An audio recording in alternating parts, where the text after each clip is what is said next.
Because it's live. It's too dark. I fixed it.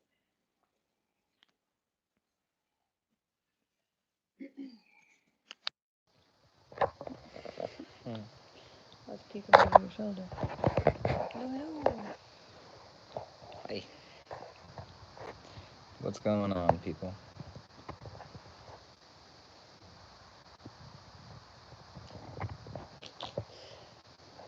People popping in. Got Ziggy, hi. Brian, hi. Says, what's up, brother? Pam Emotions, New Mexico citizen. Hello. Anthony Gonzalez. Constitutionally okay. Alright. Yeah. Got 80. That was quick. What's up, people? Hey.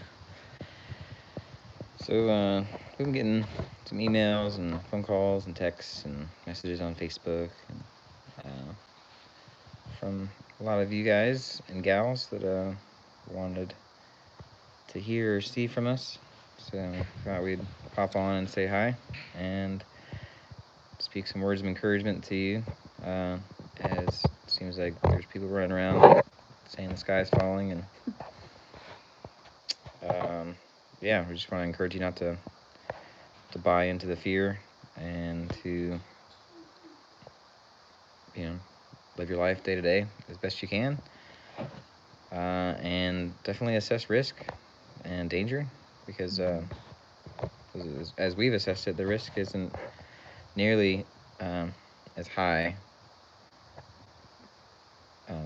from the virus side as it is from the government side, which is always the case. The people in the government are continually the number one threat to your safety and your security, even though they quote otherwise, and the police motto is propaganda motto is serve and protect. So yeah, that's not actually what they're there for. That's not their actual intended purpose from inception. It's to be the enforcers of the people who make the rules, and it can change. The rules change. They're changing daily, right? You guys are getting to witness it firsthand. Like some of the tyrannical fruits of the tree, so to speak, where people get to, write something down or vote on something in special rooms and special chambers with special titles, and then magically it becomes bad if somebody does it, that day or the next day, when it wasn't bad the day before. Yeah, fine the day before. Right. They get to dictate what's right and wrong and what's acceptable in society and what's not. And it's fine if you cross this invisible line, but you cross over this line and now it's bad, right. Horrible. Yeah, something that wasn't bad the day before is now suddenly bad, and dangerous and illegal or unlawful, just nonsense. But updates for the cases here in North Carolina. There was supposedly the High Point thing where they attacked and kidnapped me from the health department. That had its second. It was supposed to be second hearing today, and the county or the state or whoever, the DA, whoever the prosecutor's side, they continued it to like June, to like the summertime. And you check all these news things, and like in Taya's report with the police accountability report, they talked about how places are, some of the officials, some of the prosecutors and people in the judicial side are trying to free up the pipeline, but I think it's going to go the other way. Like, I think these people in positions of power are going to continue to try to seize more power and use the crisis to do so, because that's historically the case. Anytime there's a crisis, whether it's fabricated or not, people in power take the opportunity to seize more power. And I think the family we were watching / listening to The Incredibles 2 just recently, and the quote bad guy in the movie is like the screenslaver person, and she has this speech that she gives, to the audience, that she hijacks a newscast and talks about how there's screens everywhere and everybody's always looking at screens and being docile. We've been programmed through the programming and been trained to be passive and not actually stand up and do things. Like we can order, we've talked about this before, even before this virus scare stuff, that you never have to leave your house if you don't want to. If you choose that lifestyle, you want to be like a social hermit, like you can choose to stay in your house and have everything delivered. You can have all your food and laundry and like all your requirements to have a nice, comfortable life delivered to your house, and you like never have to leave, like because of where we've gotten technologically, and it's just yeah. Now we hear about different counties shutting things down, like in Guilford County, and I think Forsyth County, they're having, here in North Carolina, they're having a stay-at-home order that's going into effect tomorrow, until like mid-April or something crazy. Jeez, I didn't know how long it was. Oh Yeah, gosh, yeah. So, and other places there's James Freeman mentioned this is martial law. It's been martial law because the police are militarized, and when you have the military running the streets and dictating to people what they can and can't do, that's martial law, which is what we've had for a long time. And people are just, hopefully this is a rallying cry to wake people up, to let them know, like, hey, this is the actual state of events, and what are you going to do about it? Again, you have to do your own risk assessment. Is it more risky to go out and do activism in this time? Yeah, probably. Because if they're suspending habeas corpus and they're doing other things to just lock you away and throw away the key, like not letting you have a trial or letting you go before a judge or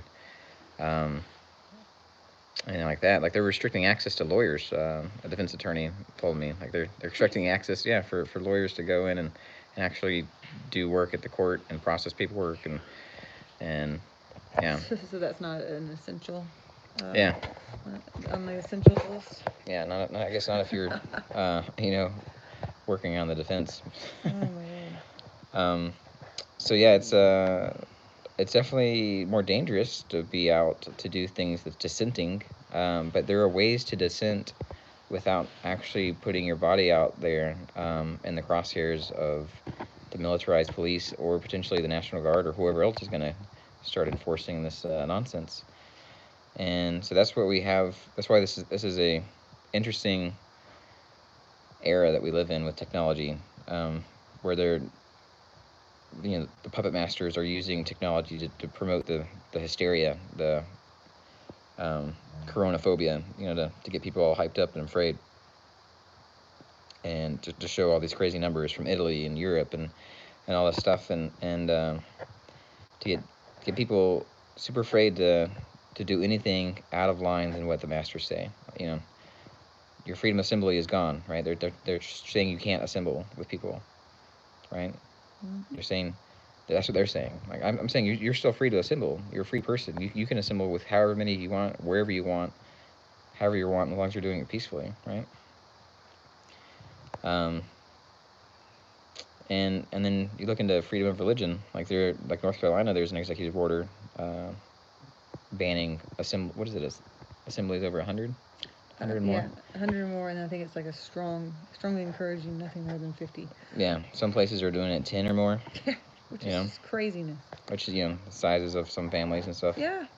They have lists of exemptions and stuff to try to say, oh, look, we're trying to be considerate of everybody's lives and rights and everything, but it's nonsense. Like it's completely illegal and unconstitutional. So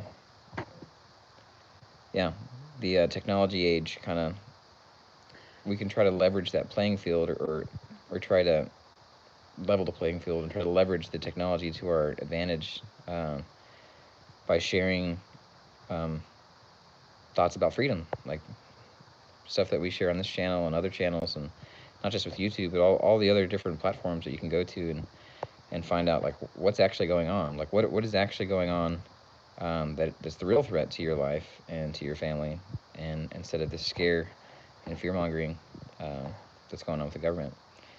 Like that's the threat. Like you potentially getting arrested because you want to take your kid to the playground, and some places are making it illegal to go to the playground. You mentioned separation of religion. Yeah. Earlier, they didn't even add churches to the exemptions. Yeah, right. To try to pretend. They're not even pretending. James mentioned that in the interview. Yeah, that yeah. He was in it. The illusion of rights is no longer on the table right now. Like it's like emergency powers, and we always talk about Star Wars, and Palpatine. He uses this crisis that he helped create to get a vote. Oh, they had a vote. They had a democratic process, right? And they conferred him with special powers, and he became the emperor. He decided to take that power and become the emperor. And yeah, like wake up, man. There's stuff going on beyond the fear mongering, beyond the scare. That's actually more of a threat to you and your family. And if you just stay at home and try to tune it out and not let your voice be heard and not share the thoughts of freedom that you would like to be free, and if that means exercising freedom, if that means gathering, if that means going out and protest and challenging the system that's built to enslave you, then do it. Do what you can, um, you know, for freedom, and you have to do your own risk analysis with yourself and your family and decide what that is. Yeah. Anything else? Oh, trying to read comments. But I mean, we've been okay, I guess, since last time we were live or last time we did anything with you guys. We haven't really stopped our day to day, taking the kids out and walking around and going to the parks and doing our normal social life stuff with the kids and family and friends. But yeah, I'm not trying to get any more arrests until these cases are figured out, and so that kind of limits what I can do since it's going crazy. Not that you were trying to get arrested. Yeah. To be clear. Yeah, never ever want to be arrested. But yeah. All right, so that's just a quick update. Peace and love to everybody. Yeah. Speech on. Live. 12 minutes 13. 123 watching. Mega Triumph 1. Hope. Travis Snyder. Jason Evans. Mountain. Maya. Bob. Newman. DZRT. Finish. Button. All right. Bye, everybody. Take care of yourselves, and you can email us at insightisfree@gmail.com, or find us on Facebook if you want to reach out. And share thoughts of freedom and encouragement to people to live free, regardless of what the power hungry try to force us into. All right. Peace and love. Stay oppressed, leave air. Alert. Cancel.